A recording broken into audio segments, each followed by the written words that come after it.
When you arise in the morning, think of what a precious privilege it is to be alive, to breathe, to think, to enjoy, to love. You have power over your mind, not outside events. Realize this, and you will find strength. Dwell on the beauty of life. Watch the stars and see yourself running with them. Think constantly on the changes of the elements into each other, for such thoughts wash away the dust of earthly life. The happiness of your life depends upon the quality of your thoughts. Everything we hear is an opinion, not a fact. Everything we see is a perspective, not the truth. Waste no more time arguing about what a good man should be. Be one. How much more grievous are the consequences of anger than the causes of it? The best revenge is to be unlike him who performed the injury. Accept the things to which fate binds you, and love the people with whom fate brings you together, but do so with all your heart. The soul becomes dyed with the color of its thoughts. The object of life is not to be on the side of the majority, but to escape finding oneself in the ranks of the insane. If it is not right, do not do it. If it is not true, do not say it. Think of the life you have lived until now as over, and as a dead man, see what's left as a bonus and live it according to nature. Love the hand that fate deals you and play it as your own, for what could be more fitting? Very little is needed to make a happy life. It is all within yourself and your way of thinking. Let men see, let them know, a real man who lives as he was meant to live. Try praying differently and see what happens. Instead of asking for a way to sleep with her, try asking for a way to stop desiring to sleep with her. Instead of a way to get rid of him, try asking for a way to not crave his demise. Instead of a way to not lose my child, try asking for a way to lose my fear of it. The memory of everything is very soon overwhelmed in time. Do not indulge in dreams of having what you have not, but reckon up the chief of the blessings you do possess, and then thankfully remember how you would crave for them if they were not yours. I have learned to read with diligence, not to rest satisfied with a light and superficial knowledge, nor quickly to assent to things commonly spoken of. You shouldn't give circumstances the power to rouse anger, for they don't care at all. It is the responsibility of leadership to work intelligently with what is given and not waste time fantasizing about a world of flawless people and perfect choices. The mind freed from passions is an impenetrable fortress. A person has no more secure place of refuge for all time. That cucumber is bitter, so toss it out. There are thorns on the path, then keep away. Enough said. Why ponder the existence of nuisance? A man's worth is no greater than the worth of his ambitions. Let each thing you would do, say, or intend be like that of a dying person. The best answer to anger is silence. Give thyself leisure to learn some good thing and cease roving and wandering to and fro. Because a thing seems difficult for you, do not think it impossible. You have been formed of three parts: body, breath, and mind. Of these, the first two are yours, insofar as they are only in your care.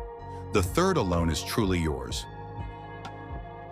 Don't return to philosophy as a taskmaster, but as patients seek out relief in a treatment of sore eyes or a dressing for a burn or from an ointment. Regarding it this way, you'll obey reason without putting it on display and rest easy in its care. Never let the future disturb you. You will meet it, if you have to, with the same weapons of reason, which today arm you against the present. The art of living is more like wrestling than dancing, because an artful life requires being prepared to meet and withstand sudden and unexpected attacks. No random actions, none not based on underlying principles. Keep a list before your mind of those who burned with anger and resentment about something, of even the most renowned for success, misfortune, evil deeds, or any special distinction. Then ask yourself, how did that work out? Smoke and dust? The stuff of simple myth trying to be legend. Whenever someone has done wrong by you, immediately consider what notion of good or evil they had in doing it. For when you see that, you'll feel compassion instead of astonishment or rage.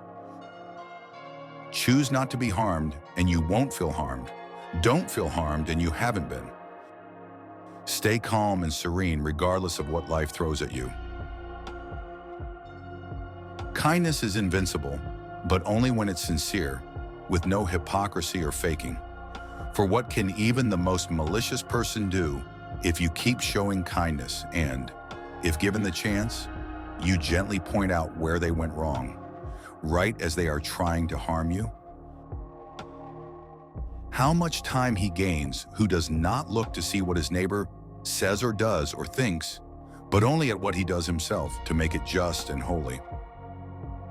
If someone is able to show me that what I think or do is not right, I will happily change, for I seek the truth by which no one was ever truly harmed. It is the person who continues in his self-deception and ignorance who is harmed. Dig deep within yourself, for there is a fountain of goodness ever ready to flow if you will keep digging. All you need are these: certainty of judgment in the present moment, action for the common good in the present moment, and an attitude of gratitude in the present moment for anything that comes your way. It is essential for you to remember that the attention you give to any action should be in due proportion to its worth, for then you won't tire and give up if you aren't busying yourself with lesser things beyond what should be allowed. Don't be ashamed of needing help. You have a duty to fulfill just like a soldier on the wall of battle. So what if you are injured and can't climb up without another soldier's help? Whatever anyone does or says, for my part, I'm bound to the good. In the same way, an emerald or gold or purple might always proclaim, whatever anyone does or says, I must be what I am and show my true colors. The first rule is to keep an untroubled spirit. The second is to look things in the face and know them for what they are. Pass through this brief patch of time in harmony with nature and come to your final resting place gracefully, just as a ripened olive might drop, praising the earth that nourished it and grateful to the tree that gave it growth. I learned to read carefully and not be satisfied with a rough understanding of the whole, and not to agree too quickly with those who have a lot to say about something. Life is short. The fruit of this life is a good character and acts for the common good. Wherever a person can live, there one can also live well. That which isn't good for the hive isn't good for the bee. Accept the things to which fate binds you and love the people with whom fate brings you together, but do so with all your heart. Here is a rule to remember in future. When anything tempts you to feel bitter, not this is misfortune, but to bear this worthily is good fortune. Live out your life in truth and justice, tolerant of those who are neither true nor just. We live only now. Everything else is either past or is unknown. To love only what happens, what was destined. No greater harmony. Do not act as if you were going to live 10,000 years. Death hangs over you. While you live, while it is in your power, be good. It is not death that a man should fear, but he should fear never beginning to live. What we do now echoes in eternity. Understand at last that you have something in you more powerful and divine than what causes the bodily passions and pulls you like a mere puppet. What thoughts now occupy my mind? Is it not fear, suspicion, desire, or something like that? It isn't manly to be enraged. Rather, gentleness and civility are more human and therefore manlier. The nearer a man comes to a calm mind, the closer he is to strength. Look well into thyself. There is a source of strength which will always spring up if thou wilt always look. This is the mark of perfection of character, to spend each day as if it were your last, without frenzy, laziness, or any pretending. Every living organism is fulfilled when it follows the right path for its own nature. The universe is transformation, Our life is what our thoughts make it. Begin each day by telling yourself, today I shall be meeting with interference, ingratitude, insolence, disloyalty, ill will, and selfishness, all of them due to the offender's ignorance of what is good or evil. For it is in your power to retire into yourself whenever you choose. Your days are numbered. Use them to throw open the windows of your soul to the sun. If you do not, the sun will soon set, and you with it. Receive without conceit, release without struggle. You always own the option of having no opinion. There is never any need to get worked up or to trouble your soul about things you can't control. These things are not asking to be judged by you. Leave them alone. There is no nature which is inferior to art, for the arts imitate the nature of things. Frightened of change? But what can exist without it? What's closer to nature's heart? Can you take a hot bath and leave the firewood as it was?